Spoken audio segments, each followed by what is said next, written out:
Ni Chief Bernard mwenyewe, kijana mdogo mwenye pesa mingi.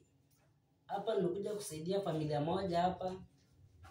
Wewe endelea kuteseka, endelea kufuata Yesu wako, tunataka atakupeleka wapi. Mimi nangoja tu kukufa nikapata na shetani. Abale kuisha maisha ya pesa ya raha, ukosa kwenda mbinguni. Unakwenda mbinguni utasikia kwa huku duniani. Ni Chief Bernard, kijana mdogo mwenye pesa mingi. Ulizeni Papa TV, alikuwa amekataa kukunywa damu.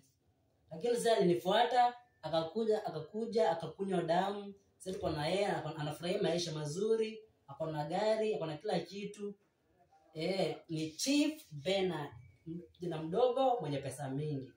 Papa TV, hebu waambie bila maisha ya kwa raha huko.